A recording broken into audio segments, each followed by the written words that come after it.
Eddo bulungi era ng'eteekeddwa ku mutindo ogwesigika totawana kutambula ekibuga Tawafiki Butcher abasangibwa ku luguudo lw'e Salaam okumpi ne Makindye Senior Secondary School okulira na Pearline Primary School ng'okkirira ku Charles City batunda ennyama ennungi ng'ate eri fresh weetaaga ya mikolo weetaaga ya waka ogyetaaga luddawa era mu bipimo kika ki bakubira essimu bajja gikutuusaako wonna w'ogyetaaze essaawa yonna okumanya ebisingawo kubira Tawafiki Butcher ku namba eno ku 0752 23 89 33 oba 0774 73 45 Tawafiki Butcher tweweeyo kuweereza essaawa 24.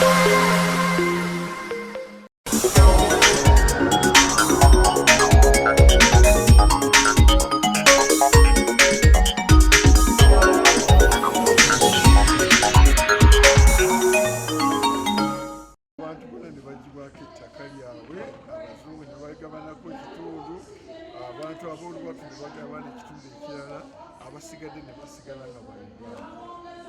ne batandika okwerwanako bokka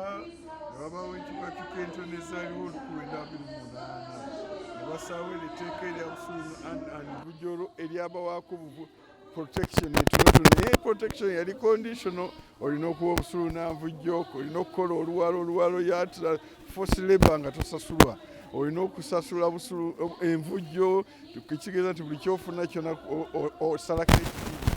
kati ekyo ate endala change yaliwo mu 75 Idi Amin bweleeta land reform decree eyo nemujjako ka protection konna akaaliwo kati 1995 mu 7 constitution yamuwa protection eri mu article 237 sub article 8 egamba nti nalina security of occupancy era eyo president gwagaddeko directives 3 esooka yajja nga 22 August 2013 egamba nti tewali kwegula ogamba nti noli ku kibanja kyo ate wettakaze agambye nti weegule nedda olina security olina constitutional guarantee okubeerako n'olwekyo tewali kyokwegula tekiriiko nakino ekirala ekyogamba nti nno weesaleko olina yiika nyingi olina 8 katukuwa ekyapa ku yiika 1 oba 2 zinomukako ziveeko ekyo nakyo kiri illegal. President yakirangira mu directive kubanga constitution ekuwadde security of occupation ate kati tokyagamba nti no kino kibi ate nenda directive nejja nga 29 July 2020 nga emphasizing ekintu kimu naye in between walingawo court orders ezajjanga tusasudde busuulu myaka 3 n'olwekyo court eyinza okwe-evictinga kakati awo president kuyisa directive endala ya 28 yeyokusatu 28 February 2022 nti ne court order naye bwebeze naye tejja kukola nasaawo ezo ekitegeeza nti okuva mu 1900 okutuuka mu 1923 bwe tuli kati emyaka 123 ow'ekibanja abadde alwana naye kati bwafunye patronage ya president neya constitution kati ekisigadde kiri kimu kyokka kufuna kyapa ku kibanja kye ate ekyo kirina okukolebwa kubanga waliwo article 237 sub article 9 nti emyaka 2 parliament ng'eri mu buyinza ekoleddwa eyo parliament ejja nga constitution yakatandika kyokka parliament ekikolanga emyaka 2 gyayitawo dda awo wetugambye nti kakati bwe ngambidde ngamba wano nti we are marking an end and celebrating a beginning endi kati eyokuba ekibanja order tetujja kuba satisfied only with security of occupancy kati tufune n'ekyapa tube n'occupancy ne legal ownership y'ekyapa. I think that's the beginning that we are celebrating. Amanya lyensinga okwagala lyenkozesa kabona Ssemanda Mbuga Moses Gospel Messengers Lusaka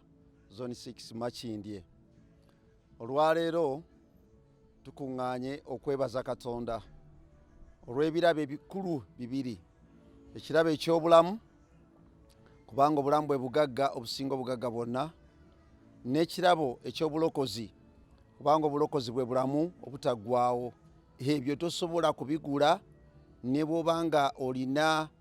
obuwumbi n'obuwumbi bwa ssente.